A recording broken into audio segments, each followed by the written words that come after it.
teman-teman tinggal memilih berdiri di sisi mana, di sisi part of the problem atau di sisi part of the solution. Dan kita pikir ini kayak anak-anak muda ini harus disupport dengan berbagai macam dukungan dari berbagai macam industri gitu. If you find your calling, jadi lu tuh tergerak pengen ngapain sih sebenarnya? Lu tuh mau ngapain gitu loh? Kalau kita sedang ngerjakan sesuatu yang benar gitu, pasti challenge-nya akan berat gitu. Dan pada saat itu saya tahu, wah ini challenge-nya berat, so I'm doing something right.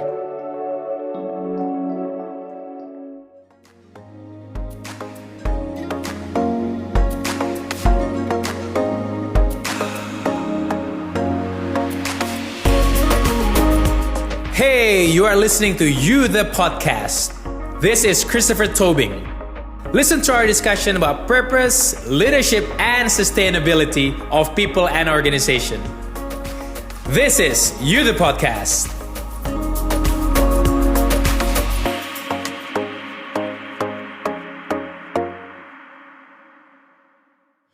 Halo, kembali lagi di You The Podcast bersama saya Christopher Tobing. Dan hari ini adalah hari yang spesial banget karena kita ngomongin tentang anak muda. Jadi hari ini it's my privilege untuk ngobrol bersama dua anak muda yang mungkin mereka sendiri akan ketawa-tawa karena disebut anak muda. But our topic is tentang kenapa kita butuh anak muda untuk membuat sustainable impact di dunia kita masing-masing. Jadi untuk itu aku sudah kedatangan. Saat ini ada Mas Sano. Hai Mas Sano, apa kabar?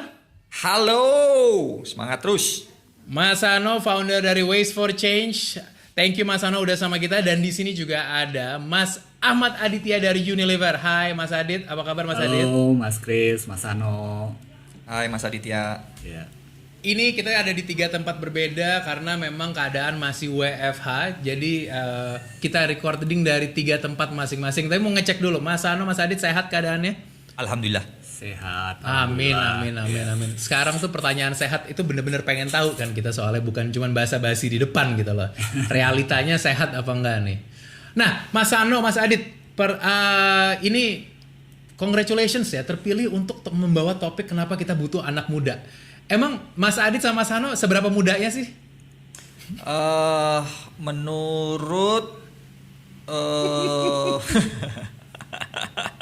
Yang jelas dari sisi umur kita sudah cukup dewasa lah. Tapi kalau sudah dari sisi cukup semangat, dewasa. muda terus ya. Kalau menurut Mas Sano tadi apa? Mau lanjutin Mas Sano? ya menurut lembaga internasional maupun KNPI, menurutku umurku masih muda sih. Menurut Jadi buat semua teman-teman yang lagi dengerin boleh di googling masing-masing untuk mengetahui detail-detail tersebut gitu. Nah, before we start kita mau ngomongin banyak nih. Jadi it's gonna be a packed conversation hari ini ya. Pengen tahu sedikit juga, mungkin boleh diceritain buat pendengar bahwa Mas Sano in the Waste for Change itu in a glance deh, karena menurutku udah banyak juga yang tahu, mungkin apalagi di podcast kita ya. Mas Sano juga udah berapa kali termuncullah ngomongin tentang sustainability. Waste for Change in a glance, Mas Sano. Apa yang sedang terjadi di Waste for Change? Ya, Waste for Change ini social enterprise. Kita perusahaan yang memang bercita-cita dan bertujuan untuk mengatasi masalah sampah di Indonesia. Karena sampai per hari ini pun kita masih memiliki masalah yang cukup kompleks terkait permasalahan sampah. Ya, jadi kami menggunakan beragam pendekatan, inovasi sosial, inovasi teknologi, inovasi financing untuk bagaimana kita mampu mengatasi permasalahan yang kompleks ini.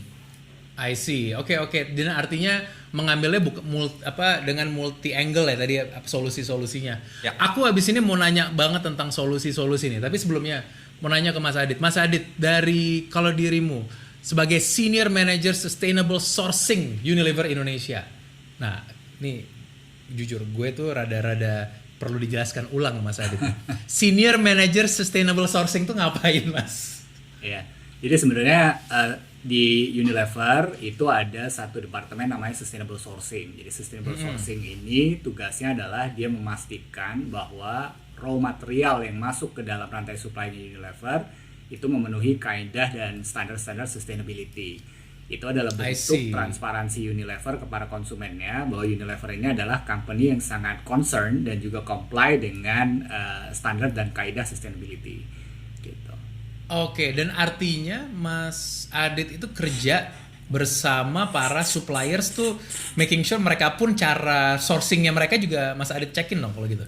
Betul, tidak hanya supplier ya, karena kan dari kita itu selain supplier, raw material itu juga dipasok dari para petani ya. Unilever itu sekarang setidaknya bekerja dengan 10.000 petani sawit, dan dari 10.000 petani sawit itu kita banyak melakukan program-program pelatihan dan pembinaan untuk para petani ini gitu, supaya mereka mengikuti standar-standar sustainability tadi. Oke. Dan Mas Adit ini aku izin jump into LinkedIn-nya Mas Adit nih.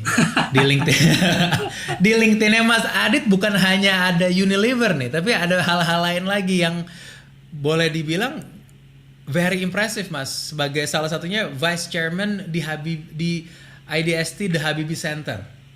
Dan juga di Kedai Reka untuk Kampus Merdeka dan plus other things ya. Cuman ini memang Mas Adit melakukan banyak hal tuh sengaja atau gimana Mas? Ya sebenarnya sih kalau ngelihat ke belakang itu karena memang saya punya passion ya di bidang pendidikan dan juga inovasi dan bidang teknologi gitu. Jadi saya banyak ikut inisiatif-inisiatif pemerintah yang membantu mempromosikan pendidikan secara lebih luas dan inovasi secara lebih luas. Nah ternyata salah satu inovasi-inovasi tersebut yang saya ikut di dalamnya itu inisiatif-inisiatifnya salah satunya Kedai Reka, kemudian di Habibie Center. Tapi memang ada passion ke arah sana gitu. I see.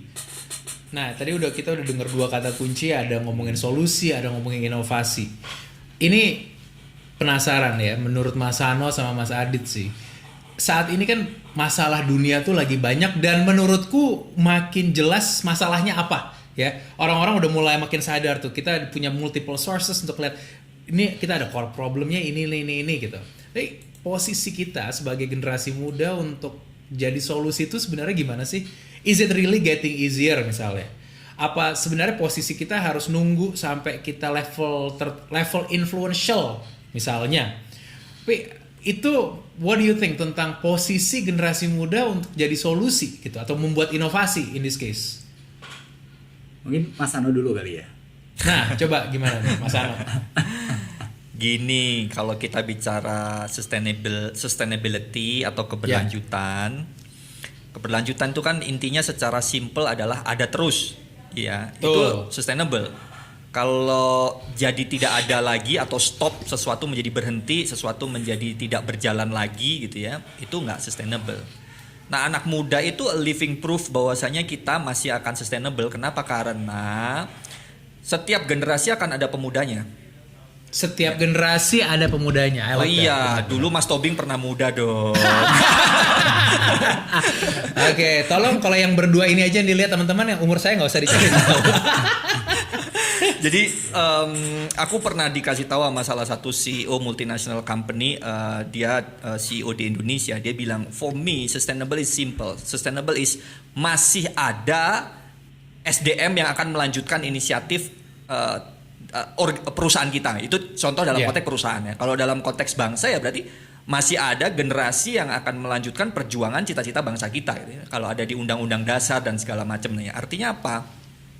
Tentu sangat krusial sekali karena sama aja kayak handphone ataupun laptop. Setiap generasi laptop atau generasi handphone itu harus selalu lebih smart.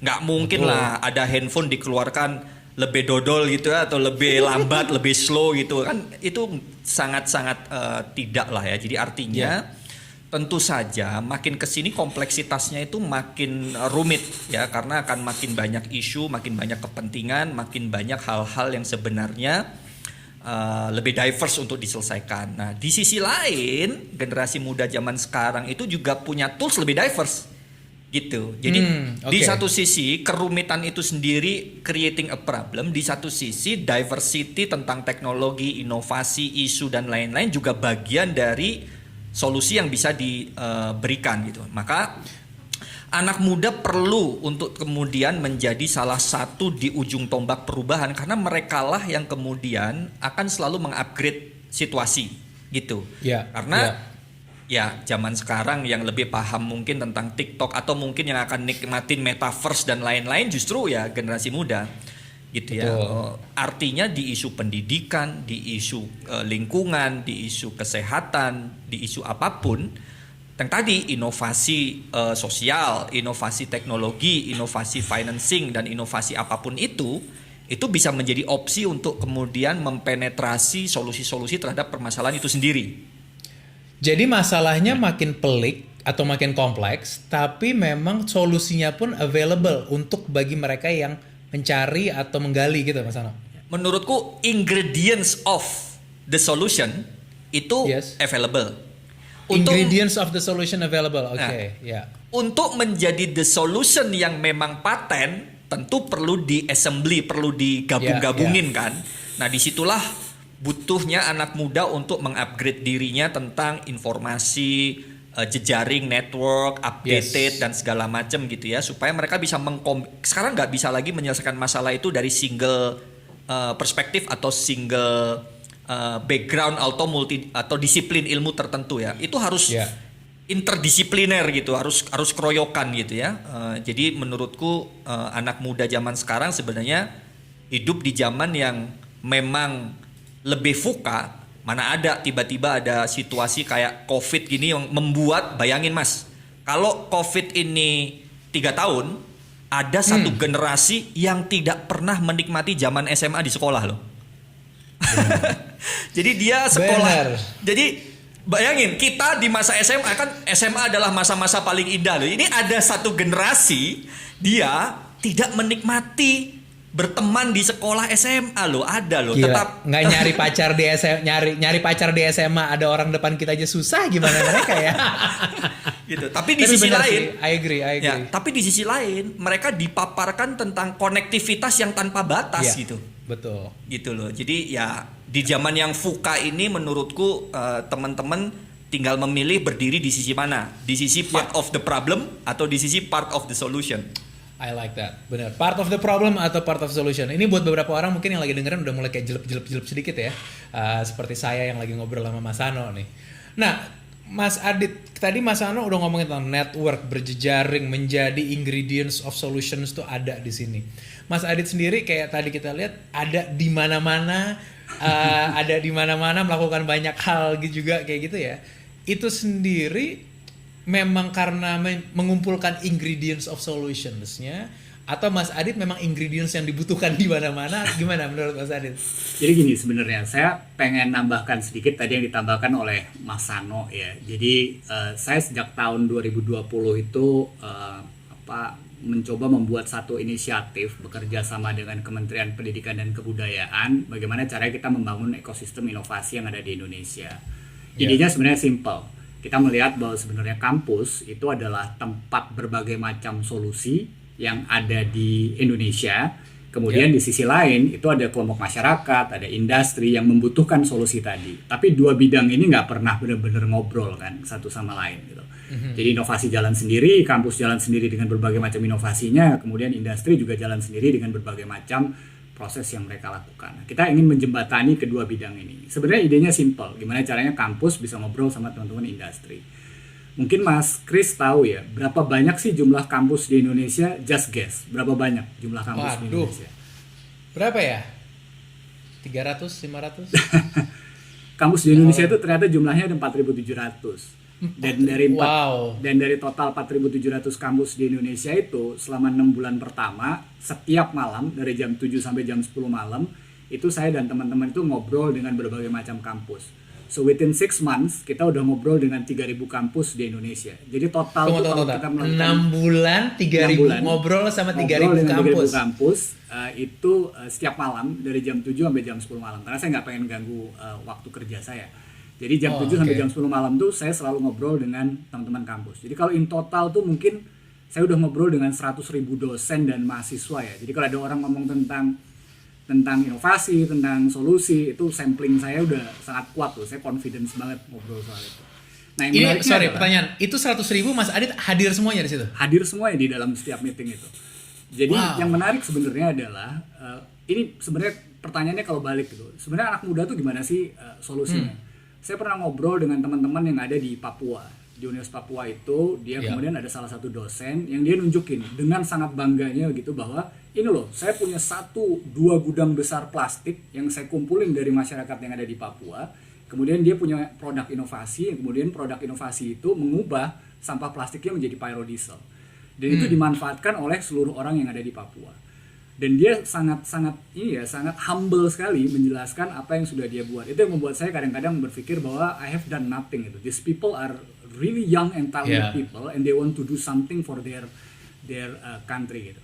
Saya ketemu juga dengan teman-teman yang ada di pedalaman Jambi misalnya, yang dia masuk sampai ke wilayah-wilayah pelosok yang ada di Jambi, kemudian menjadi tenaga pengajar secara gratis. Dan itu nggak ada banyak orang tahu gitu. Dan buat mereka this is just a story gitu.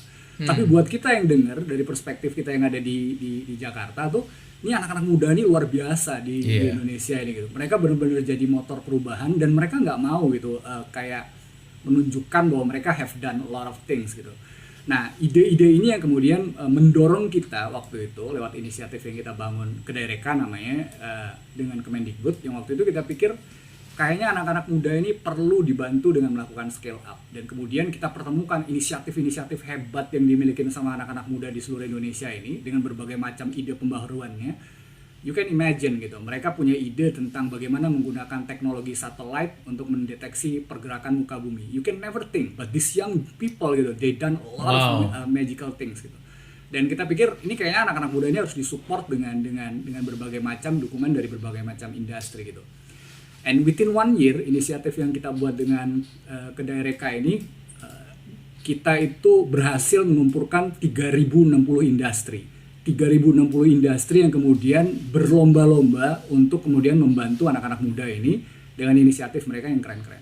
Jadi sebenarnya saya kalau ditanya, yakin nggak sih anak-anak muda Indonesia ini ada di track yang benar dan mereka sedang melakukan perjuangan diam-diam gitu di seluruh pelosok bangsa ini?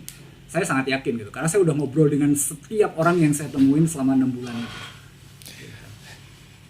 6 bulan yang luar biasa, Mas Adit. Itu saya benar, I think one thing is congratulations, saya bisa menemukan data point seperti itu, dan akhirnya menurutku bukan cuma keyakinan karena ketemu satu orang anak muda, tapi literally mempunyai data point sebesar itu. I think it's something amazing. Ini intermezzo sedikit, Mas Adit. Mas Adit, how do you manage, tadi kita tahu Mas Adit kerja di Unilever, melakukan hal yang luar biasa juga, tapi at the same time melakukan ini malam-malam, kayak ini gimana caranya? Karena ini maksudku, aku rasa banyak anak muda yang mungkin lagi ada di dunia corporate atau ada di dunia pekerjaan, punya bisnis sendiri, tapi pengen juga buat impact di tempat lain gitu ya. Mas Adit melakukannya kan paralel, boleh dibilang. How does it work melakukannya seperti itu? Ya, pertama mungkin saya merasa bahwa saya ada di perusahaan yang tepat ya. Pertama, Unilever ini adalah perusahaan yang punya value yang saya rasa penting. Dan saya tidak bicara ini in term of marketing ya. Saya bekerja di bidang sustainability dan saya berinteraksi dengan ribuan petani. Dan apa yang disampaikan oleh Unilever pertama kali adalah we are not talking about the volume with the smallholder gitu. Kita nggak bicara soal volume dengan para petani itu, tapi kita bicara tentang bagaimana Unilever as a company itu bisa meningkatkan taraf hidup, livelihood dari para smallholders ini gitu. Dan itu yang membuat saya jadi cukup impress ya dengan company ini. So we are talking about people gitu. Bagaimana kemudian as a company kita ngasih impact buat orang, buat environment gitu. Nah, itu yang pertama. Yang kedua, kenapa saya merasa company ini adalah company yang saya ada di company yang pas adalah satu, Unilever itu bukan company yang masuk jam 6 ada ngasih cap jempol kemudian harus pulang jam 5 gitu. Saya cukup surprise pertama kali karena sebelumnya saya kerja di company-company yang seperti itu gitu. Yang lebih rigid in terms of working time gitu ya. Betul. Jadi Unilever ini adalah company yang kemudian kita itu bicara pekerjaan dengan yang kita desain sendiri. Jadi kita mendesain sendiri nih. Kerjaan kita tuh mau gimana and how we can achieve that target gitu. Makanya kalau ditanya jam kerjanya di Unilever ini gimana? Kadang saya harus meeting jam 7 malam, kadang saya harus meeting jam 8 pagi gitu, kadang harus meeting jam 9, jam 11 malam karena kita bagian dari tim global kan. Jadi keleluasan dan kepercayaan yang diberikan oleh Unilever kepada karyawannya itu yang menurut saya membuat kita tuh jadi cukup punya, kalau kita pinter ya memanfaatkan waktunya, kita jadi cukup punya banyak waktu sebenarnya untuk mengerjakan hal-hal lain yang menurut saya memang dipercaya oleh Unilever. You should do that gitu loh. Gitu. Quick question. Di dalam melakukan hal tersebut, do you get enough support dari lingkungan? Karena maksudnya untuk tadi ya aku lagi bayangin melakukan pekerjaan yang bertemu dengan 100.000 dosen, bertemu dengan kampus-kampus banyak itu, bertemu dengan industri. Walaupun memang kerjanya tadi melakukan malam supaya bisa meeting dan lain-lain, but what kind of support did you get? Both dari family-nya Mas Adit ataupun dari kantor. Gimana caranya bisa memang melakukan hal tersebut? Karena ini juga beberapa insight yang kita lihat bahwa banyak saat ini orang-orang yang merasa mencari purpose-nya hanya di dalam satu area, padahal kan bisa digabungkan menjadi kolektif ya. Kayak tapi itu butuh support. Mas Adit gimana caranya bisa gain support ini, Mas? Pertama sih kalau menurut saya kalau dari pribadi ini menurut saya passion ya, karena saya udah mengerjakan ini sejak tahun 2008. Jadi ada berbagai macam inisiatif pendidikan yang kemudian kita buat waktu itu yang kemudian berlanjut sampai sekarang. Jadi ini memang passion yang memang saya pengen kerjakan. Nah, yang kedua kalau menurut saya seperti yang saya bilang tadi, kalau support dari Unilever, saya melihat Unilever itu memberikan kepercayaan tadi untuk kita mendesain bagaimana kita menyusun timeline kerja kita, kemudian kita bisa memanfaatkan waktu yang mungkin masih ada di antara timeline tersebut gitu. Dan yang kalau dari family, saya pikir sih mereka sangat suportif ya, karena mereka tahu bahwa ini adalah kegiatan-kegiatan yang diharapkan memberikan impact buat banyak orang gitu ya. Jadi agak susah ya Mas kita kalau misalnya menilai what do you gain gitu dari proses ini gitu kan, bukannya di Unilever udah cukup nih gitu salary-nya, kemudian juga kenapa nggak cuma kerja aja gitu. Tapi ada banyak sekali personal story ya yang kemudian menurut saya itu sangat luar biasa ya. Saya pernah kedatangan ada petani garam gitu. Jadi ada petani garam di salah satu pelosok di Jawa Timur gitu, kemudian dia bilang, Mas, kata dia, bisa nggak tolong bantu saya carikan orang yang punya teknologi pengelolaan garam ini gitu, sehingga kemudian garam saya ini bisa naik gitu produktivitasnya. Kemudian kita bicara dengan berbagai macam kampus, kita bicara dengan berbagai macam industri, kabupaten kota, kemudian dari situ dibuatlah mesin yang kemudian tidak hanya meningkatkan produktivitas garamnya, tapi kemudian juga petani-petani ini itu bisa mendistribusikan garamnya gitu. Dan ketika itu berhasil gitu, kemudian petaninya bilang, ini nih kami benar-benar berterima kasih banget, bersyukur banget gitu sudah dibantu dengan proses seperti ini. You can imagine if the story repeated 100 times gitu ya. Itu kan benar-benar kayak kena di hati gitu, dan kita tahu bahwa okay, we are doing something right gitu. Thank you Mas Adit. Mas Ano, kalau ngomongin kayak begini, Mas Ano ngumpulin nggak sih bukti-bukti bahwa you have done something impactful ya? Kayak tadi Mas Adit dengar ceritanya kan bahwa ini ada momen loh, gue dapet cerita ini, gue dapet ini. Akhirnya itu membuat keberanian makin lama makin datang lagi. Kalau Mas Ano tuh how do you get out of fear? Apakah dengan, atau maksudnya ada aku asumsi ada momen-momen rada takut-takut ya. Tapi itu apakah terbantu dengan mengumpulkan momen-momen yang impactful itu kah atau gimana? Kalau dari Waste for Change? Yang pertama sebenarnya kalau ini bicara tentang bagaimana kita bisa bangkit dari sesuatu yang membuat kita merasa stres atau merasa overwhelmed, kemudian merasa kecewa gitu ya, jatuh gitu ya, itu gimana? Bagiku sih untuk teman-teman anak-anak muda, bagiku mencoba mencari calling itu penting banget. Aku rasa Mas Aditya ini udah nemu callingnya gitu ya. Callingnya dia salah satunya adalah berinvestasi gimana inovasi, riset, kemudian anak-anak muda ini betul-betul universitas khususnya gitu ya kalau aku lihat itu bisa saling nyambung gitu ya antara riset anak muda dan juga apa yang dibutuhkan industri. Karena aku juga punya joke. Aku punya joke. Aku itu salah satu yang cukup kritikal dan bisa dibilang mungkin agak pedas dengan sistem pendidikan Indonesia ya. Bahwasanya universitas ini kebanyakan namanya tugas akhir itu hanya sebagai syarat kelulusan doang. Benar-benar syarat kelulusan doang, di mana setelah itu apa yang kita riset, apa yang kita teliti, apa yang kita kaji dalam tugas akhir hanya berakhir di perpustakaan. Nggak nyambung sama sekali dengan apa yang dibutuhkan gitu ya. Jadi menurutku ini sesuatu yang memang sepakat banget, aku sangat mendukung apa yang dilakukan sama Mas Aditya supaya lebih nyambung gitu loh. Padahal perusahaan seperti kami Waste for Change butuh banget dibantu diteliti gitu. Butuh banget dibantu diteliti A, dicek B, dikaji C dan segala macam gitu ya. Tapi kan nggak connect nih antara apa yang dilakukan universitas atau kita yang sedang melakukan apa yang sedang kita kerjakan. Nah kalau bicara tadi, aku rasa mau kayak gimana pun kalau di aku karena udah ketemu callingnya, entah kenapa yang namanya ngelihat sampah itu bukan makin stres makin gemes Mas kalau aku pribadi gitu.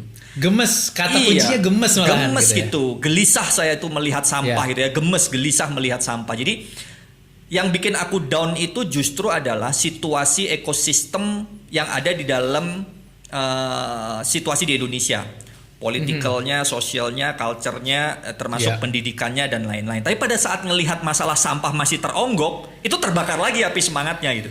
Justru di situ malah terbakar. Justru di situ, saranku kepada teman-teman adalah anak-anak muda itu perlu sekali mencari callingnya apa. Jadi panggilan jiwanya itu apa? Sesuatu yang burn your desire gitu ya, yang membuat your internal hatimu berdegup gencang gitu pada saat melihat sesuatu itu. Ini kenapa begini sih? Gue penasaran banget ya. Nah itu sedikit clue-cluenya di situ. Kenapa? Mau kamu dihantam oleh isu apapun gitu ya, mau even istilahnya tadi ngomongin tentang gaji atau apapun itu ya. Iya. Karena ini menurutku ada sesuatu yang menarik di teman-teman kalangan anak muda zaman sekarang. Anak muda zaman sekarang itu justru malah tidak cenderung mencari economical factor atau value, justru malah mencari jati diri dan semacam aktualisasi diri. Yes. Yuk, bayangin zaman dulu itu orang kerja rebutan jadi PNS, rebutan menjadi pegawai. Anak zaman sekarang itu malah enggak. Mereka itu banyak bikin startup sendiri, banyak bikin inovasi sendiri gitu. Kenapa? Karena mereka udah tahu bahwasanya bisa banget melakukan banyak hal gitu. The chance is in their finger. Dengan adanya konektivitas internet ini, mau tahu informasi apapun tinggal ngetik sesuatu, muncul dah jawaban-jawabannya. Mau terhubung dengan siapa, itu tinggal 1 DM away. Iya. Ya itu tinggal 1 DM away. Zaman dulu tinggal buat nyali gitu ya. Betul. Tinggal nyalinya aja. Betul. Mas Adit, aku mau dong connect sama Mas Adit gitu kan intinya. Gitu. Mau mencari perhatian pemerintah, 1 viral movement away gitu. If you viral, someone will listen to you gitu. Jadi artinya menurutku tropi-tropi itu menurutku bisa dibilang, atau kemenangan-kemenangan kecil itu bisa dibilang seperti bunga atau cerita yang tentu akan memotivasi diri kita. But that's not the core motivation. The core motivation is if you find your calling. Jadi lu tuh tergerak pengen ngapain sih sebenarnya? Lu tuh mau ngapain gitu loh. Itu kalau Mas Sano purpose-nya ini apa? Calling purpose ini apa? Kalau saya kebetulan kalau ditanya, saya itu cukup simple karena semua orang dalam proses pencarian jalan hidup, panggilan hidup dan jati diri beda-beda. Nah, dalam kasusku, aku tuh Muslim dan dari Banyuwangi, kota kecil, tahun 99 tahun 2000, ketahuan dah umurnya. tahun itu aku lulus SMA, nanya kepada diriku sendiri ya, jadi berdialog dengan diriku sendiri, aku tuh pengen kemana sih gitu. Nah karena aku Muslim, aku sholatlah istikharoh. Setelah selesai sholat istikharoh, nyetel TV berita tentang sampah di Jakarta. That's it, itu doang. Jadi that's the clue. Oke deh, aku akan pursue. Jadi aku akan mencoba mengejar bagaimana caranya menyelesaikan masalah sampah. Jadi mulai dari milih kuliah, kemudian aku bergaulnya, belajarnya segala macam, semua tentang sampah gitu. Jadi minimal kalau dari aku, I'm just following the clue that the universe give me or Tuhan berikan kepadaku. Itu ceritaku. Dan makin dipupuk, makin aku ikutin, makin gemes Mas. Kayak nyelesain puzzle. Mungkin aku nyelesain puzzle makin penasaran kan? Betul gitu loh. Jadi dihantam oleh masalah itu bukannya putus asa, tetapi makin kesel gitu. Ini kenapa nggak selesai ya? Coba cara lain, coba strategi lain gitu. Itu. Aku penasarannya di sini. Ada orang yang aku tahu sekarang nyari clue terus, tapi udah clue dapet nih, ngeliat sampah. Besoknya cari clue satu kali lagi deh. Terus dapet clue yang lain lagi, akhirnya sampai sekarang nggak solid masuk ke sebuah satu fokus purpose, yang ada masih pencarian terus menerus. What do you think about that, Mas Ano? Ya, ini sebenarnya bagiku seperti aku bilang, everyone have their own story gitu ya, punya jalan hidupnya masing-masing. Ada yang mudah, ada yang susah mencarinya segala macam. Dan kalau aku boleh ngasih saran, semua orang juga bakal punya karakter beda-beda. Aku nemu orang yang ditanya mimpinya apa nggak bisa jawab. Lo hidup mimpinya apa atau cita-citanya apa nggak bisa jawab, karena dia betul-betul hidup menikmati hari ini. Oke. I don't have any concept about future. Future mah nanti, ngapain sih mikirin nanti, sekarang gitu loh. Nah, untuk orang-orang yang kayak gitu bagiku sebenarnya bisa dibilang adalah, and then kalau lu nggak bisa nemuin isunya apa, punya nggak lu seseorang yang kamu kagumi dan kamu pengen bantu mimpi dia, gitu loh. Nah jadi akhirnya ya bisa, karena ini beneran terjadi ya, orang yang deket banget sama aku katanya pernah ditanya sama gurunya, kamu siapa yang mau ranking 1? Semuanya ngacung kecuali si ini anak. Ditanya, loh kok kamu nggak mau ranking 1? Lah bu, kalau semua ranking 1 siapa ranking 2? Saya ranking 2 aja gitu. Jadinya aku pernah dengar juga, leadership is over-glorified. Jadi leadership itu terlalu di dewa-dewakan gitu ya. Karena yang membuat seseorang menjadi leader itu juga karena ada orang yang mampu memimpin dirinya untuk kemudian membantu misi atau sesuatu yang positif dari sebuah gagasan. Jadi gagasan itu nggak harus selalu muncul dari kamu. Nah, jadi nggak harus selalu start ya, tapi kita bisa building on something yang udah ada. Betul. Ya, yang pasti dalam proses pencarian tadi itu, menurutku kita harus menggunakan tiga-tiganya ya. We have a thinking, we have a feeling, and we have a willing. Nah, feeling itu adalah titik temu antara thinking sama willing. Apa yang kita pikirkan dan apa yang kita kerjakan. Jadi kalau feelingnya nggak right, feelingnya itu merasa ada yang aneh, berarti kadang-kadang nggak nyambung tentang apa yang kita pikirkan dengan apa yang kita kerjakan. Ya, jadi dalam proses pencarian tadi kamu ngerasa ada yang nggak cocok, ganti-ganti, boleh-boleh aja, sah-sah saja kok gitu. Dan di sisi lain kalau kamu emang benar-benar committed, try to love something. Try to love something. Jadi kalau lo udah nemu satu isu, kamu bisa juga untuk kemudian belajar mencintai isu itu dan fokus dan kemudian betul-betul dedicated on that issue menurutku. Ya. Mas Adit, what do you love artinya? Karena Mas Adit kan, saya ini ngomongin purpose-nya Mas Adit sebenarnya ya, tapi apa yang Mas Adit love sampai arah hasil Mas Adit melakukan hal ini semua di multiple entity malahan ya, kalau bisa kita bilang. Ya. Sebenarnya gini, kalau saya sepakat banget ya yang disampaikan Mas Sano itu, semua orang tuh harus nyari callingnya gitu. Kalau Coelho bilang tuh setiap orang tuh punya personal legendnya masing-masing gitu. Dan siapa yang tahu bahwa itu calling ataupun personal legendnya itu kita sendiri tuh. Ada feeling di dalam diri kita yang kemudian menggerakkan kita, dan itu yang membuat kita merasa bahwa kita berasa hidup gitu ketika kita mengikuti calling ataupun personal legend tadi. Kalau saya sebenarnya mulai jatuh cinta dengan dunia pendidikan, inovasi dan lain-lain ini tahun 2008 ya. Jadi ceritanya tuh sebenarnya simple. Saya waktu itu kebetulan tahun 2008 ada di Jerman. Jadi pada saat saya di Jerman itu saya baca satu berita namanya Profesor Ken Sutanto. Jadi Profesor Ken Sutanto ini mungkin teman-teman nanti bisa Google yang dengerin podcast. Profesor Ken Sutanto ini adalah orang Surabaya yang kemudian dia memulai kuliahnya di umur 30 tahun, S1-nya dia mulai di umur 30 tahun, tapi kemudian dia end up menjadi salah satu profesor di Universitas Waseda di Jepang dan memiliki 4 gelar doktor. Kedokteran, elektro, pedagogik, dan juga biomedics. Jadi bisa dibayangin orang mulai umur 30 tahun, kemudian dia di Jepang sekarang jadi profesor di Waseda. Dan punya 4 gelar doktor. Kita 1 gelar doktor aja udah ampun-ampunan kan. Ini dia punya 4 gelar doktor dan dia mulai ketika dia mulai S1-nya di umur 30 tahun. Kemudian di malam yang sama saya menemukan berita ada yang namanya Profesor Nelson Tansu. Jadi Profesor Nelson Tansu ini nanti teman-teman juga bisa Google. Dia adalah profesor termuda orang Indonesia dari Medan untuk bidang elektro di daerah East Coast di Amerika Serikat. Jadi bayangin, profesor termuda di Amerika Serikat umur 26 tahun itu namanya Nelson Tansu. Dan ketika saya membaca 2 berita ini saya nggak bisa tidur gitu. Saya pikir ini gila nih, ada 2 orang sangat luar biasa dikagumi oleh dunia, tapi Indonesia nggak pernah reach out mereka. Itu yang buat saya nggak bisa tidur tuh malam itu. Kemudian paginya dengan sedikit nekat, bayangin tahun 2008, it's not like now gitu ya, yang ada Facebook, ada macam-macam gitu. Nyarinya susah nih, teman-teman punya teman-teman yang dengerin 2008 tuh bukan googling langsung keluar gitu kan. Langsung keluar. Jadi akhirnya dari situ saya coba cari alamat email dan saya tanya-tanya. Dan kemudian akhirnya saya memberanikan diri mengirimkan email. Bayangin, saya waktu itu mahasiswa S2.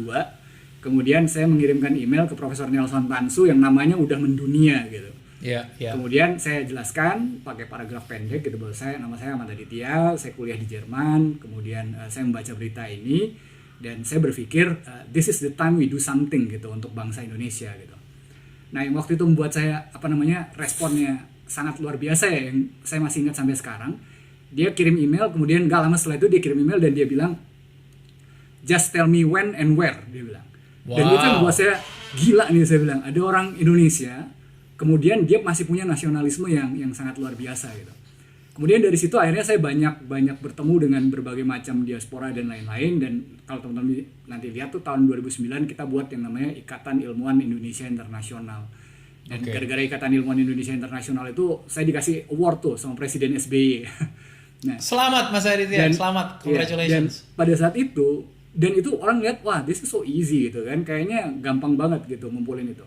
Nah, saya tahu bahwa calling saya adalah ngurusin pendidikan dan inovasi. Whatever works yang akan saya kerjakan ke depan, waktu itu tahun 2008, adalah pada saat waktu itu cari sponsor kan gak gampang ya. Kemudian karena ini kan orang mau didatengin dari seluruh dunia nih, cari sponsor gak gampang, dan saya harus meyakinin banyak orang bahwa this is a good idea yang akan bantu negara kita.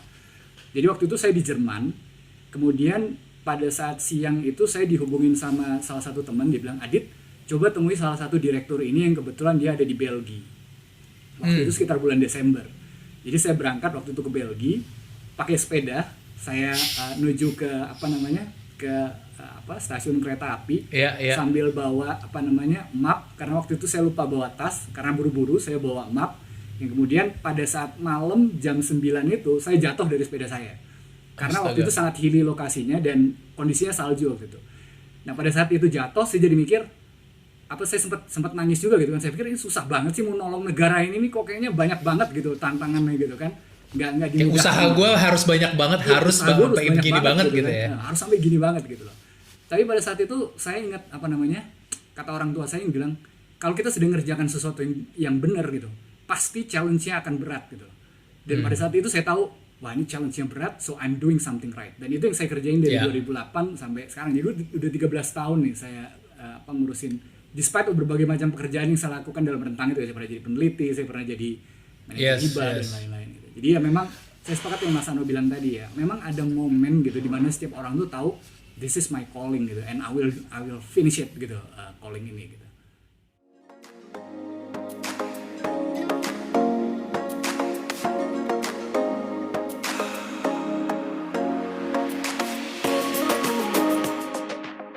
Hey guys, thank you for listening to You The Podcast. If you find this insightful, please follow, subscribe, and share this with as many friends as you want.